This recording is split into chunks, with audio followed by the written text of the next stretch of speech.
StrawberryChapel. It's such a pleasant name. Who doesn't love strawberries, right?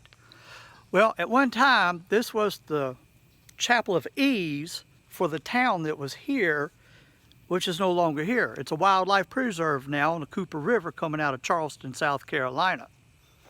Now, that was built in 1725.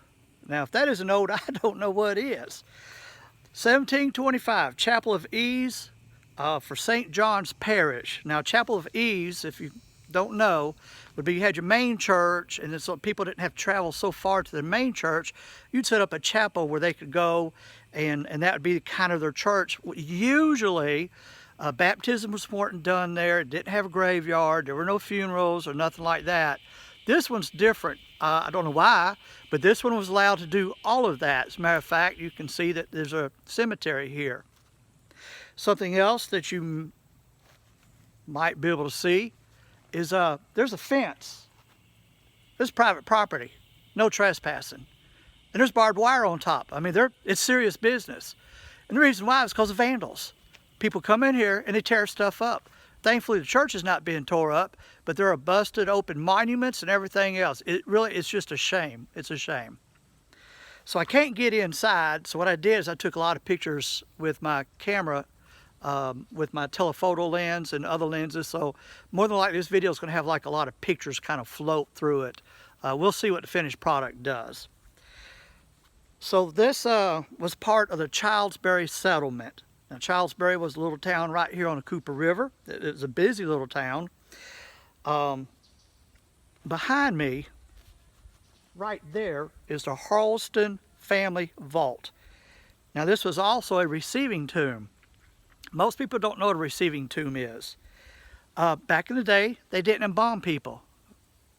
You know, it didn't take a short time, and things began to stink up, if you know what I mean. So a receiving tomb was where they would store the bodies until the gravesite could be prepared, dug, and everything ready. And so that's what that is. I have seen a couple in a couple different places, but they're in the really, really old cemeteries typically. Now, this church had a communion set because they did communion here at this chapel, actually. During the Civil War, it was decided to remove that and hide it. So the owner of the Cumming Tea Plantation took it and decided that he would hide it. Well, or actually one of his servants did. Well, the problem was after the Civil War, the servant couldn't remember where he hid it. So it was hidden for a very long time. Finally, it was found in the 1940s, I don't know what, 80 years later, under an old rice mill. They found the cedar chest. They found a sunk-in place in the ground. They dug it up because they knew it was somewhere. And I imagine they knew that sunk-in place of the ground didn't belong there, and they were wondering what might be there. And sure enough, they found the silver, which is now in the Charleston Museum in the city of Charleston. So there's a story associated with this. Actually, there's a ghost story. I'm going to tell the ghost story first, then I'm going to tell a real story. The ghost story says that there was a young girl named Catherine Chicken. That's a true fact. Her name was Catherine Chicken.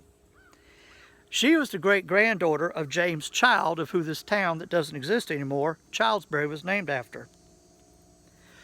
She had gotten in the way of the schoolmaster, and the schoolmaster decided to teach her a lesson and tied her to one of these tombstones.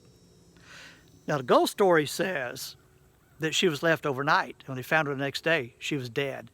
And now her ghost wanders this area looking for a way to get free of it. It's a nice story. But now let me tell you the real story. So she did get tied up. The schoolmaster did do that. And I even know the schoolmaster's name. I was looking it up. And he was a terrible schoolmaster. And after this incident, he was chased out and ended up being schoolmaster in Camden, South Carolina, where he had an equally bad reputation. So Miss Catherine Chicken ended up surviving the ordeal. Well, let me tell you what happened during the ordeal. She was tied to a tombstone. Later that evening, as it got dark, she was crying and whimpering. A slave went by and seen her. Well, he had a jack-o'-lantern type of lantern, a pumpkin used as a lantern. So it was dark, and all she could see was that lantern coming after her, and it scared the poor girl to death. She passed out. Well, then the slave got scared because he heard people coming, and he hid behind a tree. Well, these people rescued her.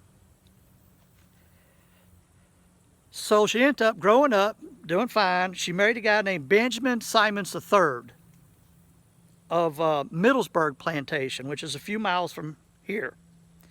By the way, the Middlesburg Plantation, the wood frame plantation house that's on it, is thought to be the oldest plantation house made of wood in South Carolina. So she lived there, and she was born in 1721 and she died in 1820. And she's now buried at the Pompeian Hill Chapel.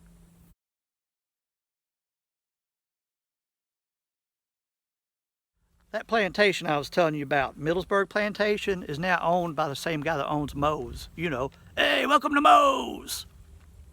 By the way, this is now the town of Childsbury.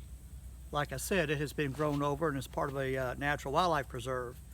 Also, StrawberryChapel was named such. I don't know what its original name was, but when the town died, the gentleman had a plantation nearby called Strawberry, and he just kind of absorbed all this into his plantation. And so hence the cute little name, StrawberryChapel.